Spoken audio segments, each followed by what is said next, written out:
अलग अलग इष्ट हो सकते हैं। कोई राम को पूज सकता है, कोई कृष्ण को पूजन कर सकता है, कोई ईसा मसीह को, कोई पैगंबर साहब को, कोई किसी को। अलग अलग इष्ट हैं। मैंने अपने जीवन का एक इष्ट मान लिया है। इष्ट का मतलब है लक्ष्य, एक चिंतन।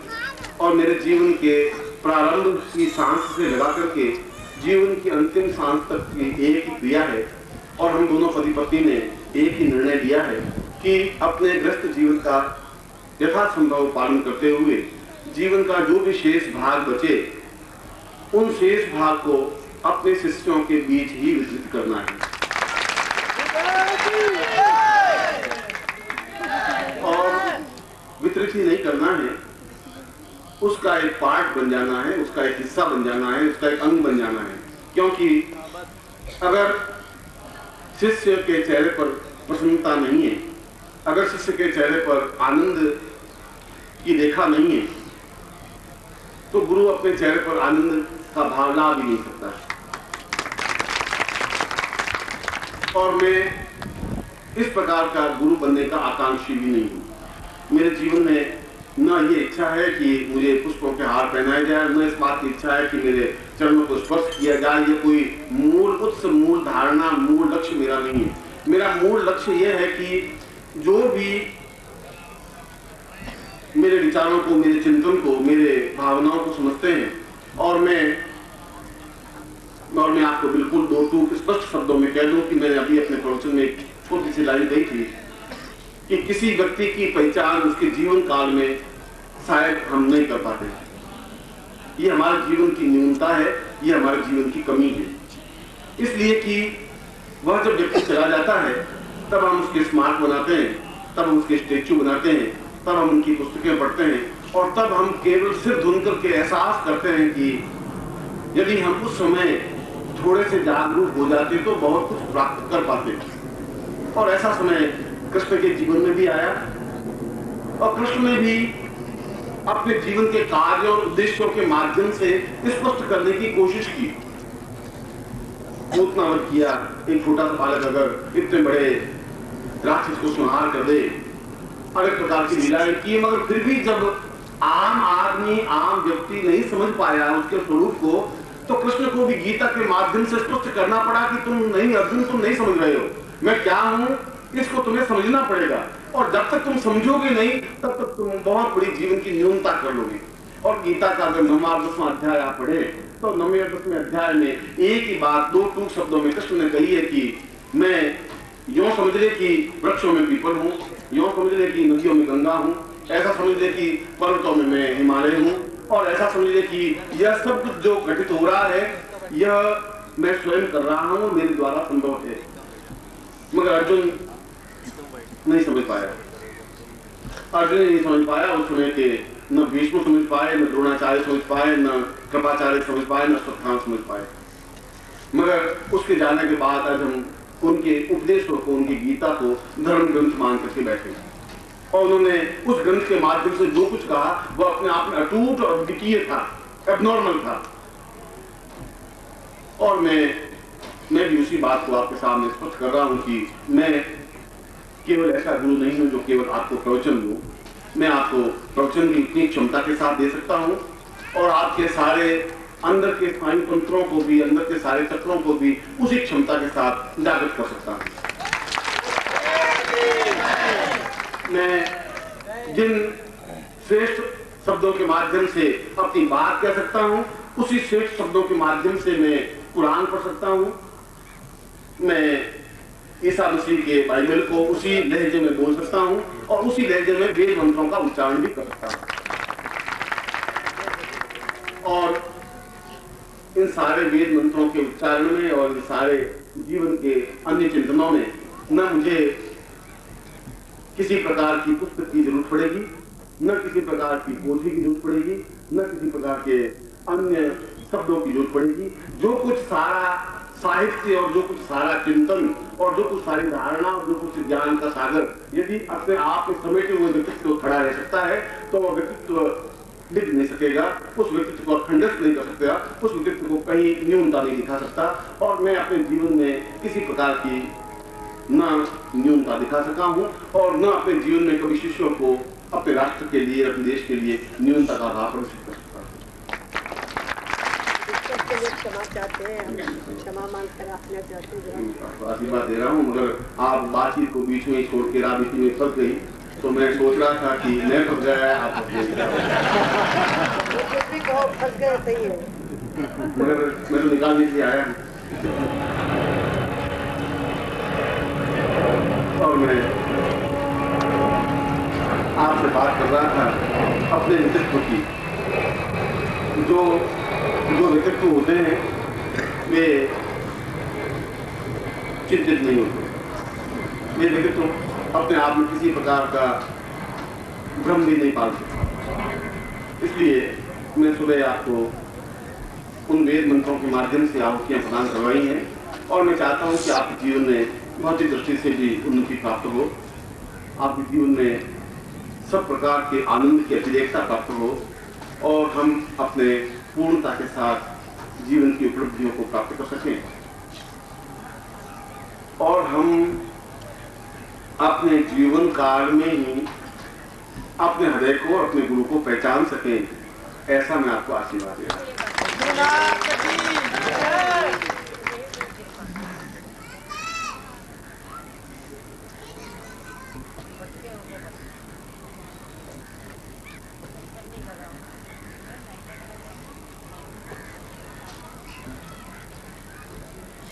अब आगे का कार्यक्रम हमारा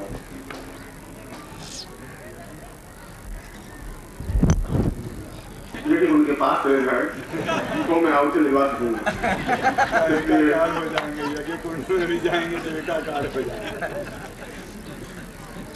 तो उनके बड़े निर्मल स्वभाव के हैं और निश्चय ही उनके हृदय में स्वच्छता है।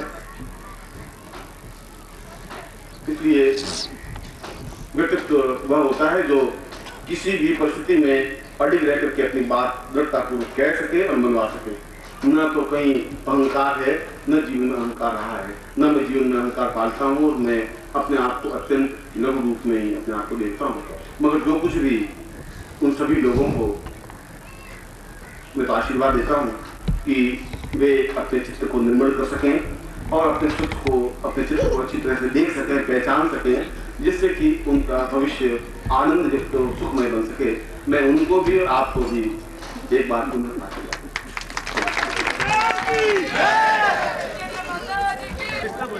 चलिए आप लोग यहाँ पहुंचे, इस पर कवर चढ़ा हुआ और कवर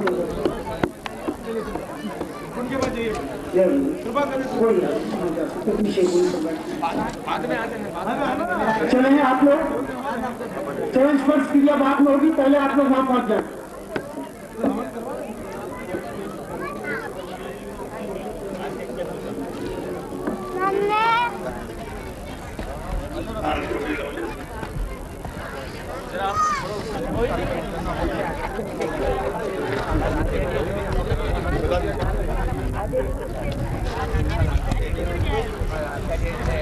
अभी अपना रुद्र स्वाहाकार की आहुति पूर्ण करेंगे। उनके बाद में भगवती महालक्ष्मी जी, जिसको श्री सूक्त से भी आज भी हवन देंगे गुरु जी की निगरानी के नीचे, और पीछे गुरु जी अपना दिलाएंगे।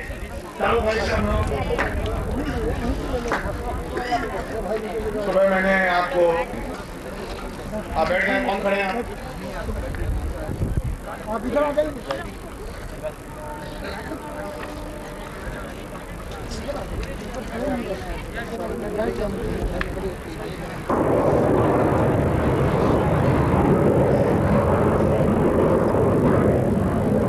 इस यज्ञ में जो कि आपके सामने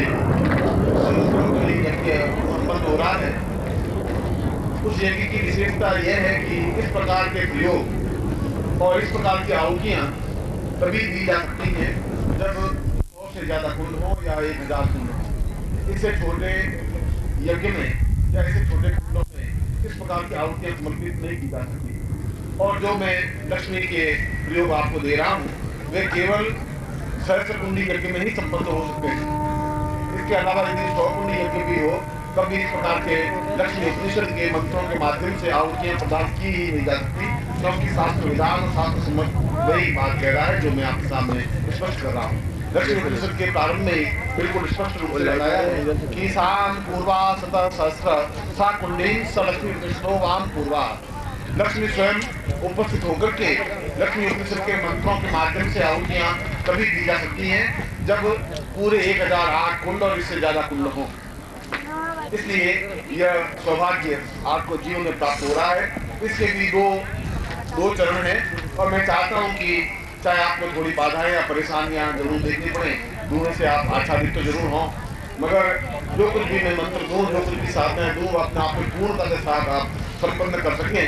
इसीलिए मैं इस समय आपको आहुतियां उन विशेष क्रियाओं के माध्यम से संपन्न करवा रहा हूं जो सामग्री आपके पास है।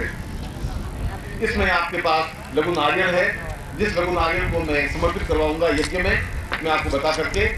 और मैंने सुबह बताया था कि लक्ष्मी आबद्ध प्रयोग और लक्ष्मी उपनिषद में स्पष्ट रूप से बताया है कि समुद्र वसन देवी सा लक्ष्मी परिपूर्णता आबद्ध पूर्ण मेवाया पूर्ण मेवा। यदि लक्ष्मी को आबद्ध करना है, यदि किसी प्रकार से लक्ष्मी को अपने जीवन में पूर्णता देनी है, अपने घर में, अपने मकान में, अपने भवन में, अपने व्यापार में, तो जो दूसरी 2 वस्तुएं हैं शंख के अलावा, जिसको तांत्रिक प्रकार कहते हैं, उन दोनों पर वे प्रयोग संपन्न होंगे यज्ञ कुंड के सामने रख करके। और तीसरा आपके साथ जो नारियल है, शंख है, वह स्वयं लक्ष्मी का प्रतीक है, क्योंकि लक्ष्मी स्वयं शंख समुद्र से उत्पन्न हुई है और शंख भी लक्ष्मी और समुद्र से उत्पन्न होते हैं। इसलिए उस शंख को अपने घर में स्थापित करने की क्रिया है। मगर इसमें 2 प्रकार होंगे, इसके दोनों प्रयोग हैं, विश्वामित्र प्रयोग और वशिष्ठ प्रयोग। मैं चाहता हूं मैं दोनों ही प्रयोगों को आपको संपन्न करवाऊं, क्योंकि विश्वामित्र के माध्यम से तो लक्ष्मी आबद्ध प्रयोग होगा और वशिष्ठ प्रयोग के माध्यम से लक्ष्मी को पूर्णता और चिरकालीन अगली 7 पीढ़ियों तक के लिए लक्ष्मी को संग्रह किया जा सकता है। इसलिए दोनों ही प्रयोगों की इसी प्रकार के यज्ञ में ही ये आहुतियां दी जा सकती हैं। इसलिए यह जो मैं आज नारियल है वह मैं आपको समर्पित करवाऊंगा और दूसरी दोनों वस्तुएं हैं, उन वस्तुओं पर लक्ष्मी आबद्ध प्रयोग कराऊंगा विश्वामित्र प्रणीत मंत्रों के माध्यम से। तीसरी जो शंख है, उस शंख में लक्ष्मी का आगमन और स्थायित्व देने की क्रिया करूंगा और उसके बाद आज का प्रयोग भी होगा, कल सुबह भी इस बात का प्रयोग होगा। इसलिए आज मैं पहले विचार यही किया था कि विश्वामित्र प्रणीत ही प्रयोग संपन्न करवाऊं, मगर आप में से कई साधकों ने जो इस साधना में जानते हैं, कुछ पंडितों ने भी, उन्होंने कहा कि जब आप इस प्रकार का प्रयोग संपन्न करवा रहे हैं तो उनके लिए दोनों ही प्रयोग संपन्न कराएं तो ज्यादा और अधिक महत्वपूर्ण होगा। इसलिए मैं फिर उन दोनों ही प्रयोगों को संपन्न कराने के लिए चिंतन आपके सामने रख रहा हूँ। जो आप आज आहुतियां दे रहे हैं, आपको कल सुबह भी फिर आहुतियां देनी ही होंगी। सुबह आपको उपस्थित होना ही होगा और उपस्थित होकर के उन आहुतियों को प्रदान की जाएगी। इसलिए मैं उन विशेष मंत्रों के माध्यम से मैं मंत्र उच्चारण करूंगा और लक्ष्मी को पहले आपके शरीर में स्थापन करने की क्रिया करूंगा। उसके बाद अपने दोनों हाथों से उस नारियल को आप अग्नि में समर्पित करेंगे और जो दोनों वस्तुएं हैं वो सामने अपने सामने रख लीजिए। बिल्ली के नाल और जो सियासंगी है उनके माध्यम से लक्ष्मी आबद्ध प्रयोग होगा और शंख को भी अपने सामने रख लीजिए।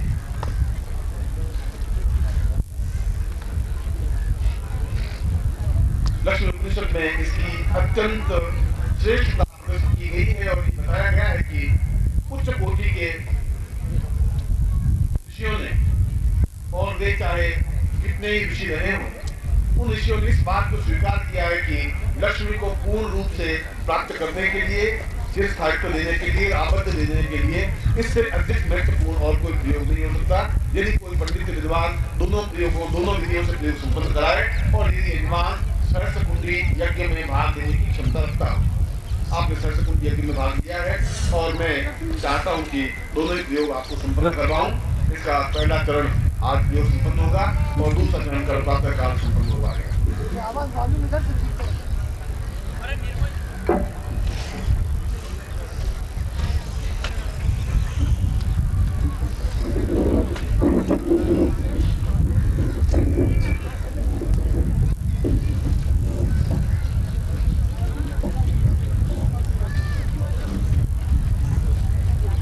बात मैं आपके सामने जो बात कहना चाहता था वो यह कि आज भगवान शिव से संबंधित आहुतियां प्रदान की गई हैं और वे चाहते थे कि आप पहले आहुतियां दिलवा दें, हम दूसरा उसका चल गए और दूसरी बार आहुतियां दिलवा देंगे। मैंने कहा आप इसको पूर्ण दे दें और पूर्णता देने के बाद शाम को आज करीब 6 बजे उस प्रयोग को संपन्न करवाऊंगा जिसको कि पूर्ण रक्षात्मक प्रयोग कहा जाता है। भगवान शिव की जब आराधना की जाती है, भगवान शिव से संबंधित जब यज्ञ किया जाता है, रुद्र से संबंधित जब यज्ञ होता है, तो उस प्रकार के प्रयोग को उस स्थान पर जहाँ प्रवचन हो रहा है वहीं बैठ करके उस प्रयोग को संपन्न किया जा सकता है।